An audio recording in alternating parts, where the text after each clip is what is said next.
Estamos ya en comunicación con Eduardo Dicola. Él es exdiputado, ex senador nacional, abogado, peronista y cordobés. Él me remarcó que diga que soy cordobés, me puso. Entonces yo digo que él es cordobés.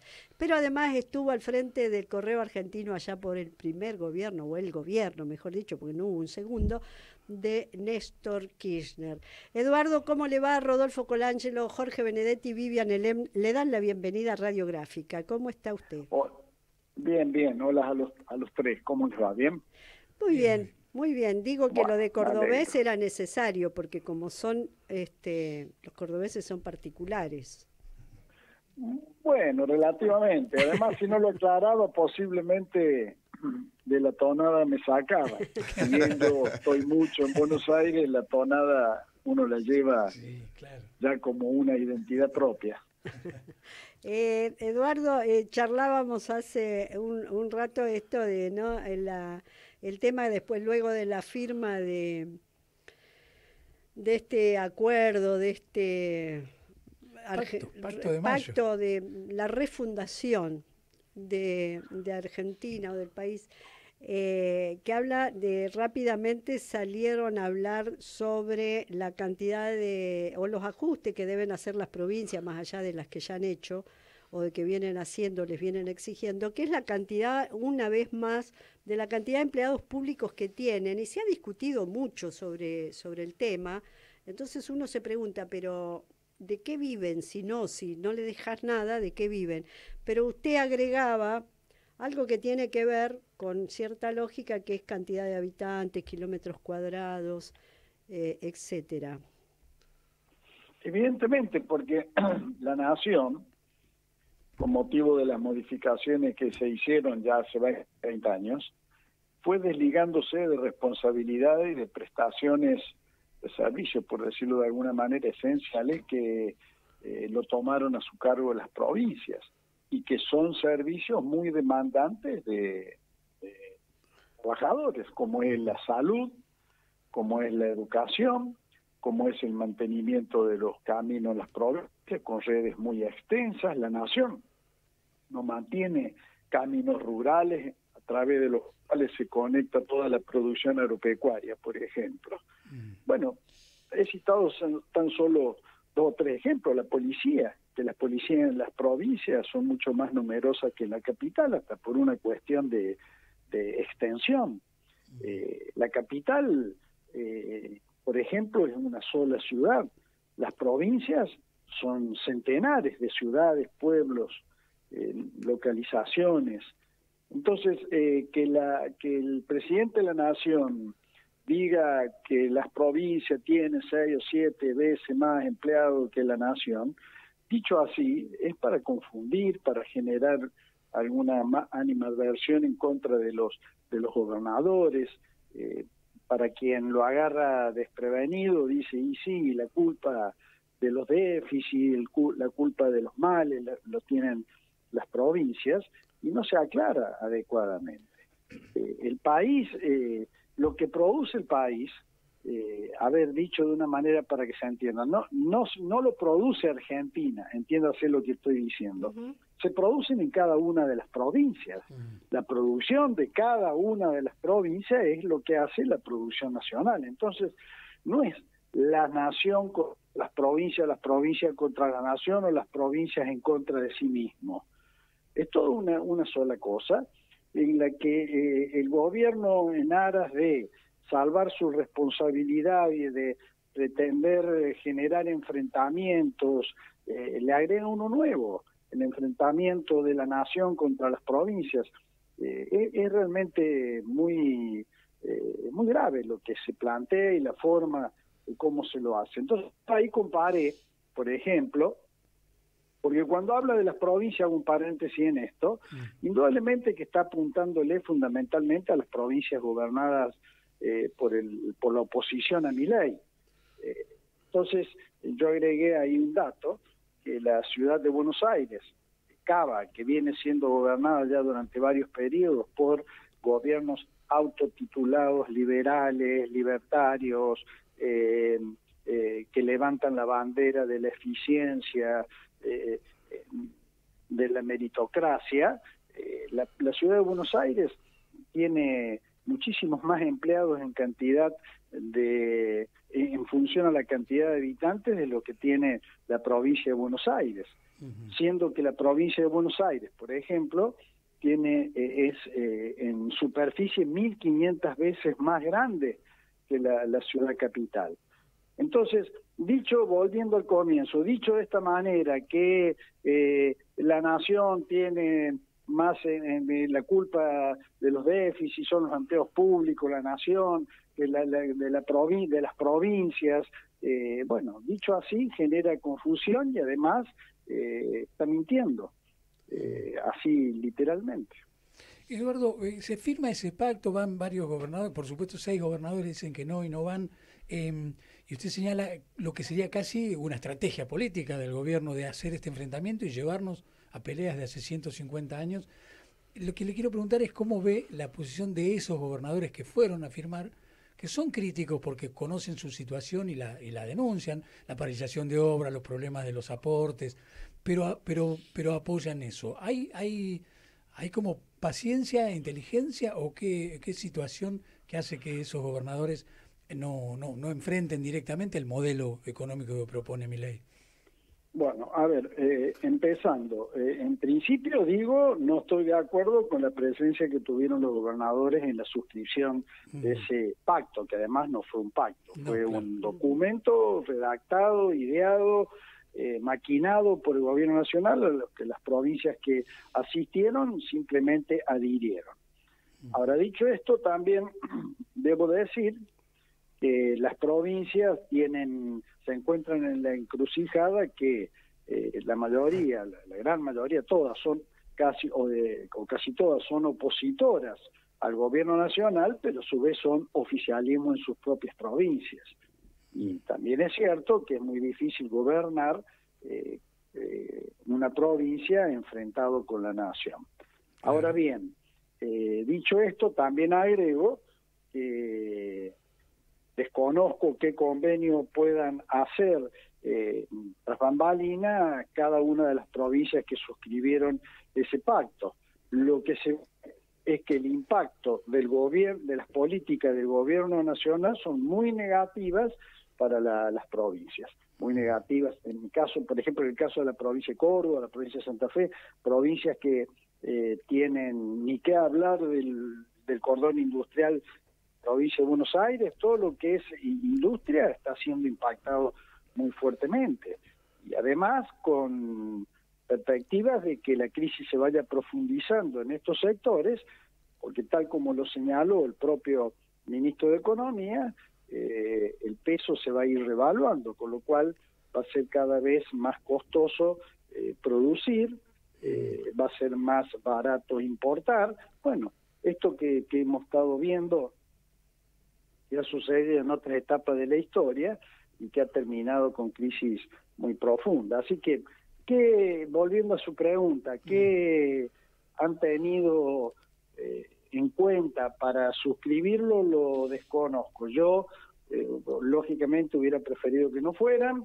En este sentido soy crítico, pero también abro, digamos, un pequeño paréntesis en intentar comprender que pueden tener situaciones de las cuales necesitan y que el gobierno nacional los condiciona. ¿Qué tal? ¿Cómo le va? Rodolfo Colangelo lo saluda. ¿Qué tal? ¿Cómo le va? Este ajuste en el Estado con respecto al personal, ¿no puede llevar a una paralización de actividades sensibles? Por ejemplo, hay regiones donde se han quedado sin correo, por ejemplo, pueblos se han quedado sin correo directamente, porque los empleados que atendían esas sucursales fueron despedidos, los cerraron. O el caso de ANSES, ¿no? Claro, o el caso de ANSES, por ejemplo, también. ¿Cómo funciona un Estado sin empleados? Bueno, a ver, dos cosas. El Estado es absolutamente imprescindible en contraposición a lo que como discurso señala el presidente, que dice que lo va a destruir desde adentro. Ahora, siendo un Estado imprescindible, también agrego que el Estado tiene que ser eficiente, como todas las actividades en la vida. La empresa tiene que ser eficiente, su radio tiene que ser eficiente, digamos, un profesional tiene que ser eficiente. Bueno, el Estado no es ajeno a esa regla. Y ahora voy a repetir palabras que dicen propios aliados o cercanos o economistas que, compartiendo la política del gobierno nacional, señalan que el ajuste que se está haciendo es un ajuste brutal, que es un ajuste que tiene consecuencias muy duras en lo social e impacta muy fuerte en lo empresario. Esto es, repitiendo palabras de economistas y empresarios y sectores que se sienten identificados con el gobierno. Entonces, el ajuste que se está haciendo es un ajuste brutal, como señalé, e indudablemente que va a impactar muchas cuestiones, va a impactar en prestaciones de servicios esenciales, va a impactar en la seguridad, va a impactar en los controles, en perjuicios de actividades de nuestro país, en contraposición actividades que se realizan fuera del país y que compiten con nuestras empresas. Bueno, todos estos impactos negativos van a ir profundizando en la crisis en la que nos encontramos. El tema es hasta dónde, hasta cuándo y va a soportar la sociedad este nivel de esfuerzo y sacrificio que se le está demandando, que por ahora, con la justificación o con el argumento de que hace poco que asumió, que es cierto, que hay que esperar, bueno, parece razonable, sobre todo para aquellos que lo votaron, sienten hasta la necesidad de defender su voto, pero ese tiempo se va acortando y se va acortando cada vez más rápidamente, de tal manera que todo lo que usted señalaba y que expresa en su pregunta se va a ir poniendo cada vez más en evidencia con una sociedad que no va a ir viendo que su situación mejore, por el contrario. Porque cuando hablamos de que la inflación baja en relación a qué. ¿En relación a qué baja la inflación? La inflación baja en relación al impacto impresionante inflacionario que provocaron después del 118% de devaluación que se hizo cuando se asumió. Y que si bien el valor es menor, lo cierto es que sigue siendo elevadísimo en contraposición al nivel de ingresos que está teniendo la sociedad. Esto impacta en las pymes, impacta en el comercio, impacta en la actividad, impacta en el ingreso de la familia, impacta en el nivel de empleo, mayor desocupación. Bueno, ¿hasta dónde la sociedad va a soportar esto? Bueno, es una gran incógnita. El tiempo se encargará de explicar. Eduardo, vuelvo con mi tono, mi pregunta sobre los gobernadores. La pregunta, sí, que todos hacemos es esta con la que usted cerraba recién. Bueno, ¿hasta dónde la sociedad va a aguantar esto? Que cada vez se ve más claro, cada vez se pone más difícil. ¿Y la política hasta cuándo va a soportar esto? Bueno, una de las fortalezas que tiene Milei es precisamente que la sociedad no está visorando alternativas superadoras. Este es un dato de la realidad. Entonces la sociedad hoy se ha dividido en forma tajante entre los que votaron a Milei y los que no votaron a Milei. El tema es que los que votaron a Milei, bueno, se sienten identificados de alguna manera o defendiendo ese modelo y tienen una conducción, y los que no votamos a Milei estamos desorientados y sin una conducción que capaz de aglutinar, de generar consensos en el conjunto de ese, por decir un porcentaje, 50% que no lo votó. Regenerar propuestas y liderazgos en ese sector es el desafío por el que estamos transitando. Y para eso también es cierto que se necesita tiempo. Esto no es de la noche a la mañana. Entonces, Milei cuenta con esa fortaleza. Porque cuando Milei dice que los trata de la manera tan soez, tan agraviante, cuando los trata de rata, los trata de, bueno, de las formas que ya nos ha acostumbrado a tratar a los sectores que no comparten con él, la sociedad advierte que hay muchos que por sus defecciones le terminan dando la razón a Milei. Claro.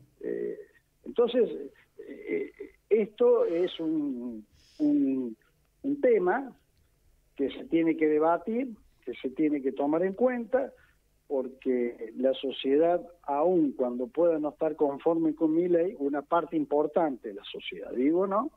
Aun cuando no puede estar conforme con Milei, no quiere saber nada cuando mira para atrás. Claro. Entonces, para adelante no se está encontrando con una instancia superadora todavía.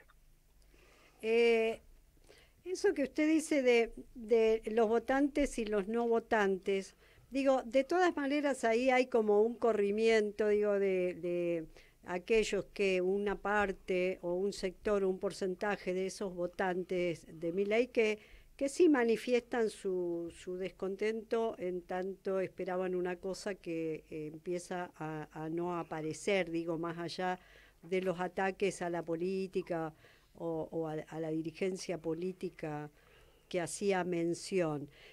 En ese corrimiento o ese porcentaje y que él consolida con votos de aquellos que sí lo votaron y lo van a votar y lo seguirán votando, digo, porque ese es el modelo de país al que aspiran. De este otro lado, los no votantes, digo, ¿qué hay que hacer para que ese porcentaje se sienta encantado? Porque el que no lo votó, ya no lo votó y no va a... No, digo, ya está desencantado de antes de que gane. ¿Cómo ve ganar ese sector? Bueno, a ver, hay dos cosas. Una, Daribel, es que el desencanto que se va a ir profundizando con Milei, que tiene consecuencias para el sector empresario y para el trabajo, tiene consecuencias muy negativas. Eso se va a ir profundizando. Ahora bien, la consigna de volver mejores con lo mismo ya no funciona. No, claro. Eso ya se terminó. Uh-huh. Entonces hay que generar propuestas que puedan provocar comunes denominadores de consensos de todos los sectores y luego que surjan quienes pueden liderar esos consensos.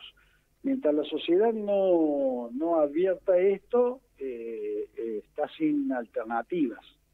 Y esto es lo que está sucediendo. Ahora, ¿es malo que suceda? Y bueno, sí, es malo. Pero ¿es impensado que suceda? No. No es impensado porque, así como decimos que hace poco que ganó y asumió Milei, también hace poco que quien gobernó perdió. Entonces, toda derrota implica un debate interno, implica reformular cuestiones, liderazgos, organización, propuestas, y eso no se hace de la noche a la mañana. Todo demanda un tiempo de madurez que es el que estamos transitando. Ahora bien, ese tiempo que estamos transitando, por ahí la política y los acomodamientos llevan más tiempo que las necesidades que se pueden ir generando frente a la respuesta que hay que darle a la sociedad. Pero bueno, esa es la realidad. La realidad está planteada en esos términos y en esos términos es como debemos movernos. Si Milei si con Milei se profundiza la crisis, la sociedad posiblemente vaya exigiendo un aceleramiento en el surgimiento de nuevas alternativas. La misma realidad lo va a ir imponiendo. Pero bueno, esos son los tiempos de la sociedad, que hay que respetarlos. Uh-huh. Que por otra parte, aun cuando uno quisiera que fuera de otra forma, no hay manera de que lo sea, porque el debate está instalado en la sociedad. Una cosa importante que ha provocado Milei esto de alguna manera, y entiéndase en el sentido que lo voy a decir, de alguna manera es positivo. Milei ha planteado en la sociedad de una manera tan tajante y hasta contundente, brutal, un modelo que es fácil hacer comprender a la sociedad que hay modelos y que se pueden construir modelos distintos. Pero bueno, eso hay que concretarlo con seriedad, hay que concretarlo con trabajo, con militancia, con mucho debate interno y con dirigentes que estén dispuestos a encabezarlo, que luego se producirá una selección natural de donde surgirá quien sea el mejor intérprete de esas propuestas. Eduardo Di Cola, muchísimas gracias por atendernos y bueno, seguiremos en contacto porque el debate obviamente que ni siquiera aún ha empezado. No, claro. Así que estaremos... No, sí, totalmente. Digamos que la situación está planteada de tal manera, en marcos nacionales, domésticos, como en términos internacionales, que hace que estemos viviendo una etapa realmente complicada, intensa, complicada, y muy interesante de estudiar, con consecuencias muy negativas para los sectores más vulnerables, pero bueno, esa es la etapa que nos ha tocado transitar más allá de la voluntad que tengamos. Desgraciadamente. Muchísimas gracias por atendernos. Muchas gracias. Hablamos con Eduardo Di Cola, es el abogado, es exdiputado, ex senador nacional.